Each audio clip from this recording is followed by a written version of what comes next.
2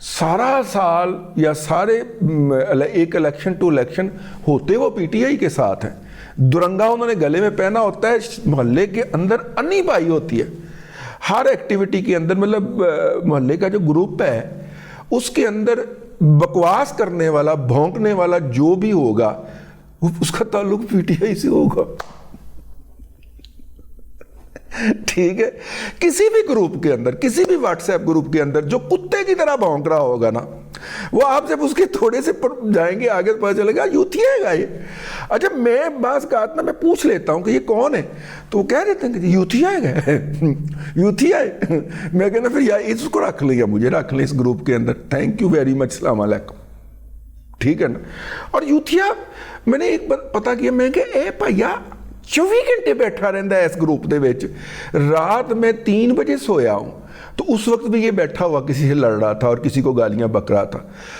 صبح میں نے اٹھ کے تاریخ پہ جانا تھا تو میں 7 بجے اٹھ گیا, اور 7 بجے اٹھ کے تو میں نے وہ پہنچنا ہوتا ہے 8 بجے تک عدالت پہنچنے ہوتا ہے, تو میں 7 بجے اٹھ کے عدالت پہنچا, اور راستے میں چونکہ وکیل صاحب سے کوآرڈینیٹ کرنا ہے, باقی جو لوگ ہیں وہ آ رہے ہیں, گواہ نے آنا ہے, تو اس کے ساتھ وہ موبائل آن ہے, تو اس کے میسیج ترم ترم ترم ترم کر کے گرتے جا رہے ہیں واٹس ایپ کے اوپر. یار یہ بندہ سوندا نہیں ہونا, دن ویلے سو جانا ہونا ہے. لو جناب ہم عدالت پہنچ گئے ہیں, عدالت پہنچ گئے, وہ سارا کچھ بھگت کے حاضری شاضری لگ گئی, رضی صاحب نے سائن بھی کر دیے, سائن کر کے ہم باہر نکلے ہیں. اچھا پھر جی ترم ترم موبائل کھولا ہے تو موبائل کے اندر وہ جناب پھر وہ بندہ بیٹھا ہوا ہے. یار یہ 10-11 بج گئے, یہ رات 3 بجے بھی سی, 4 بجے بھی تھی, ہوں 10-11 بجے بھی. ٹھیک ہے چلو, ہم وہاں سے گاڑی میں بیٹھے, گاڑی میں بیٹھ کے گھر کی طرف روانہ ہو گئے. گھر میں پہنچ گئے, گھر میں پہنچ کے پھر جناب کھانا شانا کھایا, موبائل کرنے کے لیے اسی میں ریکارڈ کرتے ہیں, اسی موبائل میں ریکارڈ کرنے کے لیے موبائل سامنے سٹینڈ پہ لایا, اس چول کے پھر گری جا رہے ہیں. تو میں نے آ کے پوچھا فون کر کے ایڈمن کو کہ اے بھائیا کون ہے؟ انہوں نے کہا جی یہ 60 سالہ 70 سالہ ایک بابا ہے, فورن آفس سے ریٹائر ہوا ہے. ٹھیک ہے, اس کو میں کہ یار اسی نام کا ایک بندہ جو ہے وہ ہماری محلے کے واٹس ایپ گروپ کے اندر بھی بکواس کرتا ہے, اور تقریباً وہی بکواس جو ہے وہ یہاں پہ کاپی ہو رہی ہوتی ہے. تو پتہ چلا کہ اس چول شخص کا اور کوئی کام ہی کوئی نہیں ہے, وہ 15-20 گروپوں کے اندر ڈاز ڈاز ڈاز ڈاز ڈاز ڈاز 24 48 گھنٹے وہ لگا رہتا.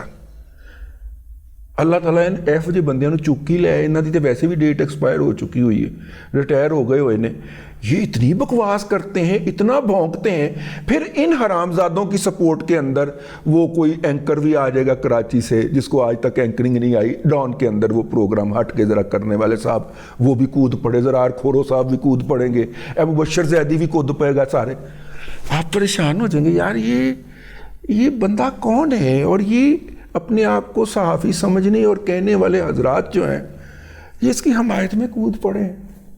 ہو سکتا ہے میں غلط ہوں, پھر آپ ریویزٹ کرتے ہیں اپنے آپ کو. اتنی دیر میں یہ لوگ تباہی مچا چکے ہوتے ہیں, یہ ادھے گروپ کو یقین دلا چکے ہوتے ہیں کہ جو کچھ انہوں نے بکواس کیا ہے, یہ جھوٹ بکا ہے, وہ بالکل سچ ہے. تو خیر یہ تو میں نے آپ کو ایک آپ بیتی سنائی نا پچھلے دنوں جو میرے اوپر بیتی ہے, لیکن وہ اتنے کانفیڈنس کے ساتھ جھوٹ بولتے ہیں کہ ایک دفعہ آپ ٹیک اے بیک کرتے ہیں, یار میں یہ تے غلط نہ ہوا. آپ اپنے آپ کو ریویزٹ کرنے چلے جاتے ہیں. جب آپ ریویزٹ کر کے اپنے آپ کو کنفرم کر کے نہیں میں ٹھیک کہہ رہا ہوں, آتے ہیں اتنی دیر میں وہ جھوٹ جو ہے پورا محلہ پھر کے آ چکا ہوتا. تو وہ ہو رہا ہے جی اس وقت. اینی ہاؤ یہ جناب ایک میں نے آپ کو بتا دی, وہ 2 گروپ تھے وہاں پہ PMLN کے. ایک گروپ کے ہاں جلسہ ہو گیا, دوسرا ناراض تھا, اس نے کہا جی ہم اپنی موجودگی کا کیسے احساس دلائیں. انہوں نے میاں صاحب کو روک لیا, میاں صاحب رک گئے وہاں پہ, شہباز شریف صاحب. انہوں نے کہا جناب ایسا نالا ٹھیک کرو. ٹھیک ہے, بیسیکلی تو انہوں نے روکنا تھا میاں صاحب کو کہ ایسی بھی اس حلقے کے اندر ہے, ٹھیک ہے, تو ایسا نالا صاف کرو. ٹھیک ہے, میاں صاحب نے کہا کہ ایسا کرو تسی کل آ کے میرے ساتھ چائے پیئے. اگلے دن وہ چائے پینے پہنچے, وہ جو توجہ چاہتے تھے ان کو مل گئی. اب PTI نے کیا کیا, ویڈیو وہ اٹھائی, اور ویڈیو وہ اٹھا کے اس کے اوپر گالم گلوچ کی آڈیو لگائی, فٹ کی, اور اس کو سرکولیٹ کیا معید پیرزادہ کے ذریعے. پھر معید پیرزادہ سے اٹھایا عادل راجہ, اور پھر وہ مہدی, اور پھر وہ شہین سے بائی, اور یہ سارے جتنے بھی یہ غلیظ کراہت نما شخصیات ہیں، یہ سب اس کے اوپر ایکٹیو ہو گئی. ایک دم پھر صدیق جان کی فورس جو ہے اس کے اندر ایکٹیویٹ ہوئی. میں دیکھتا ہوں ہر گالی نکالنے والے کا جو ہے فالوور جو ہوتا ہے وہ صدیق جان ہوتا ہے، وہ جواد احمد ہوتا ہے. وہ پونی نہیں باندھی ہوئی تھی. جواد میں تمہاری بڑی عزت کرتا تھا یار، لیکن تم بہت غلیظ گھٹیا اور حرامی شخص نکلے. بڑوے، مجھے جو شخص آگے گالی دیتا ہے نا اسے تم نے فالو کیا ہوتا ہے. تم اتنے ذلیل آدمی ہو اور یہ تمہارے سارے پالتو ہیں. ٹھیک ہے، میں اس کو تو گالی کے قابل بھی نہیں سمجھتا نا. وہ صدیق جان جو ہے وہ جس دن کبھی اس نے زیادہ اوقات سے باہر ہونے کی کوشش کی، ساتھ میں شعیب کو بٹھا لوں گا. اور شعیب کون ہے یہ اس کو پتا ہے صدیق جان کو. ٹھیک ہے نا. پھر میں اس ہائی وے ریسٹ ہاؤس کالونی کی اس بیٹھک تک پہنچوں گا لے کے اس کو لیا کے. ٹھیک ہے، لیکن جواد میں تمہیں معقول آدمی سمجھتا تھا یار. سروسز کے اندر جانے کے بعد کچھ تھوڑی سی اخلاقی تربیت ہوتی ہوگی. تم تو بہت ہی گھٹیا اور ذلیل ہو یار. اور تم جب نیوی میں رہے ہوگے تو وہاں پہ کیا کرتے ہوگے گھٹیا آدمی. مجھے جو شخص گالی بکتا ہے اور غلیظ سے غلیظ گالی بکتا ہے اور مطلب اسے بلاک کرتے ہوئے میرے کانوں کے روئیں تک تپ جاتے ہیں، اس کو جواد نے فالو کیا ہوتا ہے. بہت ہی ذلیل آدمی ہو یار تم. ٹھیک ہے نا. مطلب کہ لوگ تو شہباز گل کی ولدیت کے بارے میں اظہار کرتے ہیں. میرا خیال ہے آپ کی ولدیت شہباز گل سے زیادہ مشکوک ہے. بہرحال جی وہ جناب اللہ آپ کا بھلا کرے، انہوں نے وہ جب تک پی ایم ایل این یہ ثابت کرتی کہ یہ ہوا تھا اس وقت تک پروگرام بھی ہو چکے تھے ٹی وی کے اوپر. سپیڈ بہت ہے ان کے پاس، آرگنائزیشن بہت ہے. ہر میڈیا ہاؤس کے اندر ہر پروڈیوسر تو ان کے اوپر لگا ہوا ہے. ٹھیک ہے نا. اور جو وہ دیتے تھے، ہمیں آفر ہوئی تھی کہ آپ کوآرڈینیٹر بن جائیں ان کے نا، ہم نہیں بنے تھے. اور کیا کیا کچھ دینا تھا ہمیں پتہ ہے، کس کو کیا ملتا ہے، کس کا کیا ریٹ لگا تھا، پروڈیوسر کا کیا ریٹ لگا تھا، کیمرہ مین کا کیا ریٹ لگا تھا، اپنا وہ جو رن ڈاؤن پہ بیٹھا ہوگا اس کا کیا ریٹ لگا تھا. سب کے انہوں نے ہمیں کیلکولیٹ کر کے دیے تھے. تو انہوں نے کہا تھا آپ ذرا استاد ہیں، محترم ہیں، بیشتر آپ کے اسٹوڈنٹ ہیں، تو جب آپ ان کو دیں گے تو وہ ہنسی خوشی لے لیں گے، تو آپ ہماری طرف سے ہو جائیے. پی ایم ایل اپنا پی ٹی آئی کی طرف سے یہ باقاعدہ آفر آئی تھی. خاک صاحب نے ہاتھ جوڑ کے معذرت کی تھی کہ میں انہیں ساری عمر پڑھاتا رہا ہوں کہ بیٹا یہ رشوت نہیں لینی، یہ غلط گریٹیچیوڈ نہیں کرنا. آج خود ہی لے کے ان کو پہنچ جاؤں کہ hello P T I the coverage S جلسے، اور یہ ایک جلسے کے لیے تھا by the way. Any how انہوں نے فائنینشیل انٹرسٹ جوڑے ہیں نا لوگوں کے، اسی لیے تو لوگ جان دینے کے اوپر اترے ہوئے ہیں. ٹھیک ہے. یہ ہمارے پنڈ تھان کے اندر جو لڑائیاں ہوتی ہیں وہ کس بات پہ ہوتی ہیں کہ اس نے میرا پانی روکا ہے. پانی روکنے کا مطلب کیا ہوتا ہے؟ یعنی اس نے میرے فائنینشیل معاملات پہ ہرٹ کیا. ٹھیک ہے نا. بات جاتی ہے واپس وہیں تک. میرے آقا نے حکم نہیں دیا تھا، انہوں نے کہا تھا بس ذرا گھوڑے پاس سے گزارنے. ٹھیک ہے نا.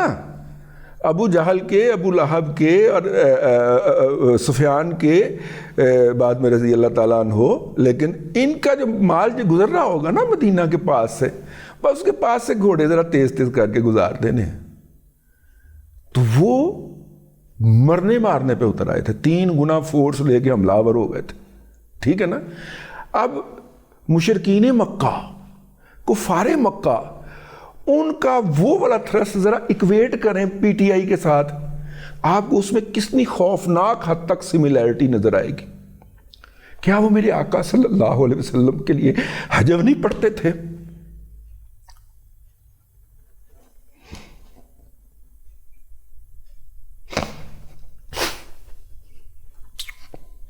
یہ ہے جی، یہ ہے. اچھا اب جناب حملہ کیا ہوا ہے؟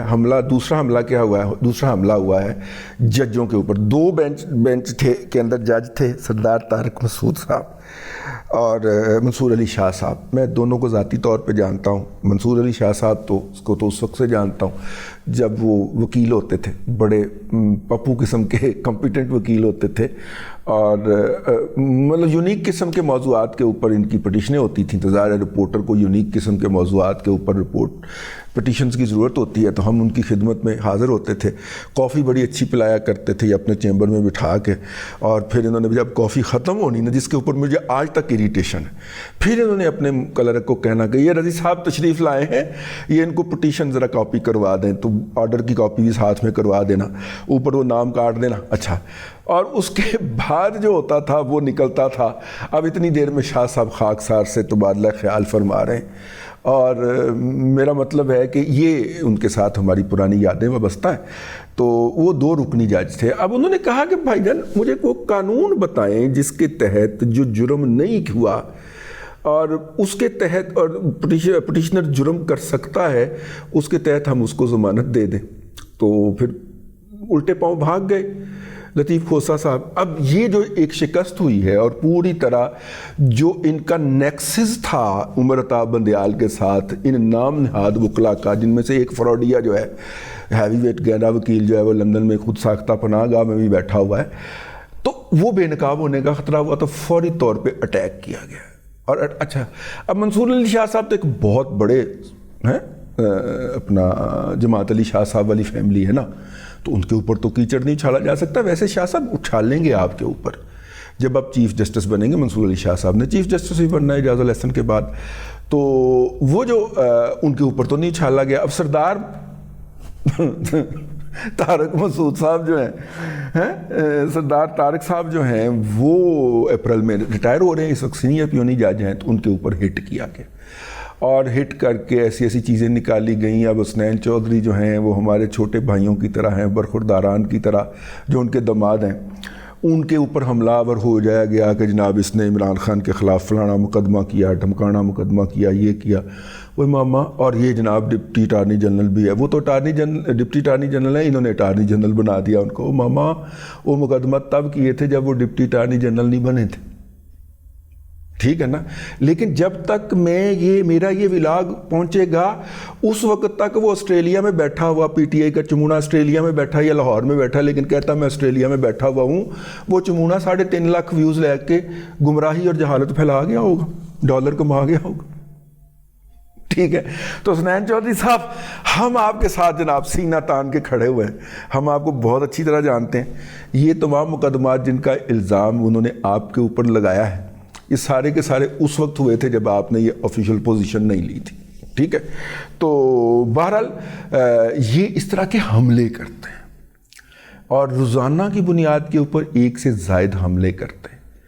اور نواز شریف نے جب آنے کا اعلان کیا, روزانہ یہ والا ٹرینڈ چلاتے ہیں کہ نواز شریف نہیں آ رہا, نواز شریف کی بولتی بند ہو گئی, نواز شریف نے اپنے الفاظ واپس لے لیے, روزانہ یہ ولاگ کرتے ہیں.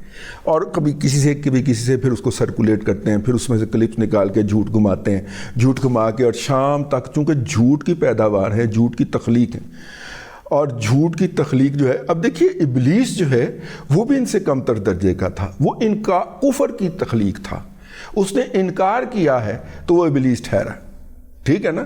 یہ جھوٹ کی تخلیق ہے, یہ جھوٹ کے نتیجے میں وجود میں آئے ہیں. ایک مرد نے ایک عورت کے ساتھ جھوٹ بول کے جسمانی تعلق قائم کیا, تو اس کے نتیجے کے اندر جو ایشو وجود میں آیا, جو اولاد اس دنیا میں تشریف لائی, قانون کی زبان کے اندر اس کو حرامی کہتے ہیں. یہ وہ نسل ہے, ان کی بنیاد ہی جھوٹ کے اوپر رکھی گئی ہے. اس لیے یہ جھوٹ کھا کے اور جھوٹ پی کے اور جھوٹ سونگ کے یہ پرورش پاتے ہیں, ملٹی پلائی ہوتے ہیں. بہرحال جھوٹ کی ان پیداواروں کا پیچھا ہم اپنی چھوٹی سی ننھی منی تلوار کے ساتھ جاری رکھیں گے. اب تک کے لیے اتنا ہی. اگلے ولاگ کے اندر پھر حاضری ہوگی. اللہ تبارک و تعالی آپ کو آسانیاں عطا کرے اور آسانیاں خلق خدا میں تقسیم کرنے کی توفیق عطا کرے.